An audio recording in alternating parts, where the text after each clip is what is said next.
ସବୁଆଡେ କହୁଛନ୍ତି ଯେ ସୁଭଦ୍ରା ଯୋଜନା ଆଜିଠୁ ଆରମ୍ଭ, ସୁଭଦ୍ରା ଯୋଜନା କାଲିଠୁ ଆରମ୍ଭ, କହୁଛନ୍ତି 1 ତାରିଖରୁ ରେଜିଷ୍ଟ୍ରେସନ ଚାଲିଛି। ଏମିତିକି କିଛି ୟୁଟ୍ୟୁବର କହୁଛନ୍ତି ଯେ 1 ତାରିଖରୁ ରେଜିଷ୍ଟ୍ରେସନ ଷ୍ଟାର୍ଟ ହେଇଗଲାଣି। ଏପର୍ଯ୍ୟନ୍ତ ଅନଲାଇନ୍ ଷ୍ଟାର୍ଟ ହେଇନି। କେବଳ ଅଙ୍ଗନବାଡ଼ି ଦିଦି ଯେଉଁମାନେ ଫର୍ମ ଆଣିଛନ୍ତି ସେମାନେ ଫର୍ମ ବାଣ୍ଟୁଛନ୍ତି, କିନ୍ତୁ ଅନଲାଇନ୍ ରେଜିଷ୍ଟ୍ରେସନ ଏପର୍ଯ୍ୟନ୍ତ ହେଇନି। ଆମର 30 ତାରିଖ ଦିନ ଟ୍ରେନିଂ ହେଲା CSCର। ତାପରେ ଅଙ୍ଗନବାଡ଼ି ଦିଦିଙ୍କୁ ସେଇଦିନ ଫର୍ମ ଦିଆହେଲା। ତାପରେ ଆସିଲା 1 ଆଉ 31 ତାରିଖ ଦିନ ତାଙ୍କ ଫର୍ମ ବଣ୍ଟା ଚାଲିଛି। ଏପର୍ଯ୍ୟନ୍ତ ଅନଲାଇନ୍ ଆରମ୍ଭ ହେଇନି। ଯେଉଁମାନେ କହୁଛନ୍ତି ଅନଲାଇନ୍ ଆରମ୍ଭ ହେଲାଣି ସେମାନେ ଆକ୍ନଲେଜମେଣ୍ଟ ସ୍ଲିପ୍ ଦେଇପାରିବେ କି? ତେଣୁ ମୋ କହିବା କଥା, ଏପର୍ଯ୍ୟନ୍ତ ଅନଲାଇନ୍ ଆପଣ ଭାବନ୍ତୁନି ଯେ ଅନଲାଇନ୍ ହେଇଛି ବୋଲି। ଅନଲାଇନ୍ 4 ତାରିଖରୁ ହେବାର ଅଛି, ଯେଉଁଟାକି କ୍ୟାମ୍ପ ଥ୍ରୋରେ ହେବ। ଅଲଗା କୌଣସି ଜାଗାରେ ଫର୍ମ ମିଳିବନି। ଆଉ କେବଳ ଅଙ୍ଗନବାଡ଼ି ଦିଦିଙ୍କ ପାଖରେ ଫର୍ମ ମିଳୁଛି। ତାପରେ ରେଜିଷ୍ଟ୍ରେସନ ହେଲା ପରେ ଗୋଟେ ସ୍ଲିପ୍ ଆପଣଙ୍କୁ ଦିଆଯିବ, ଯେଉଁ ସ୍ଲିପ୍ରେ ଆପଣ ଯେଉଁଟା ଫିଙ୍ଗର ପ୍ରିଣ୍ଟ ଦେଇଥିବେ, ଫିଙ୍ଗର ପ୍ରିଣ୍ଟ ଦେଲା ପରେ ଗୋଟେ ସ୍ଲିପ୍ ବାହାରିବ। ଆଉ ସେ ଫର୍ମଟା ସେଇ CSC ସେଣ୍ଟର ବା ମୋ ସେବା କେନ୍ଦ୍ରରେ ଡିପୋଜିଟ୍ କରିକି ଆସିବେ।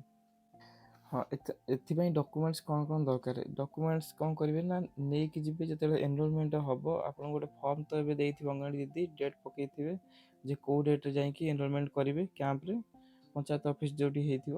ସେଇ ଡକୁମେଣ୍ଟ ନେଇକି ଯାଇଥିବେ, କ'ଣ ନିଜର ଆଧାର କାର୍ଡ଼ ଏବଂ ସେ ଫର୍ମଟା। ଅଲଗା କୌଣସି ଡକୁମେଣ୍ଟ ନେଇକି ଯିବାକୁ ପଡ଼ିବ ନାହିଁ।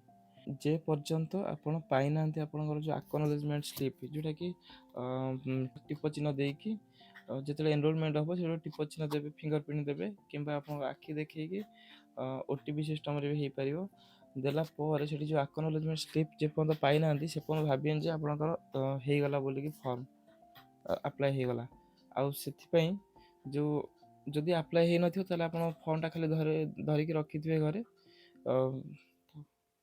ମୁଁ ପୂର୍ବରୁ ଗୋଟେ ସର୍ଟସ୍ ଭିଡ଼ିଓ କରିଥିଲି, ଯେଉଁଥିରେ କି କହିଥିଲି ଯେ କେବଳ ଆଧାର, ବ୍ୟାଙ୍କ ବହି ଏବଂ ଫୋନ୍ ନମ୍ବର ଦରକାର, ଅଲଗା କୌଣସି ଜିନିଷ ଦରକାର ନାହିଁ। କିନ୍ତୁ ଲୋକମାନେ ସେ ଭିଡ଼ିଓରେ ବି କମେଣ୍ଟ କରୁଛନ୍ତି ଯେ ଆମର ଇନକମ୍ ସାର୍ଟିଫିକେଟ୍ ଦରକାର କି ନାହିଁ, ରେସିଡେନ୍ସ ଦରକାର ନାହିଁ। ମୋ କହିବା କଥା ହେଉଛି କୌଣସି ଆପଣଙ୍କ ଡକୁମେଣ୍ଟ ଲାଗିବ ନାହିଁ। କେବଳ ଆଧାର, ବ୍ୟାଙ୍କ ବହି ଏବଂ ଯେଉଁଟା ଆଧାର ଲିଙ୍କ ଫୋନ୍ ନମ୍ବର ଏବଂ ବ୍ୟାଙ୍କ ବହି। ଯଦି ଆଧାରରେ ଲିଙ୍କ ହେଇନି, ଯେଉଁଟା DBT ଆକାଉଣ୍ଟ, ସେଇଟା ଅନଲାଇନ୍ ଯାଇକି ଚେକ୍ କରିଦିଅନ୍ତୁ କେଉଁ ବ୍ୟାଙ୍କ ଆକାଉଣ୍ଟ ଲିଙ୍କ ଅଛି। ଯଦି ଆପଣଙ୍କର 5ଟା ବ୍ୟାଙ୍କ ଆକାଉଣ୍ଟ ଥିବ, ତାହେଲେ କେଉଁଟା DBT ଆକାଉଣ୍ଟ ଅଛି ସେଇଟା ଆପଣ ଦେଖିଦିଅନ୍ତୁ, ଅନଲାଇନରେ ଚେକ୍ କରିଦିଅନ୍ତୁ, ଆସିଯିବ। ଯଦି ଫୋନ୍ ନମ୍ବର ଆଧାର ଲିଙ୍କ ଅଛି, ଯଦି ଲିଙ୍କ ନାହିଁ ତାହେଲେ ସେଇଟା କରିନିଅନ୍ତୁ। ନହେଲେ ତାର କ୍ୟାମ୍ପ ଭିତରେ କରିବାକୁ ପଡ଼ିବ।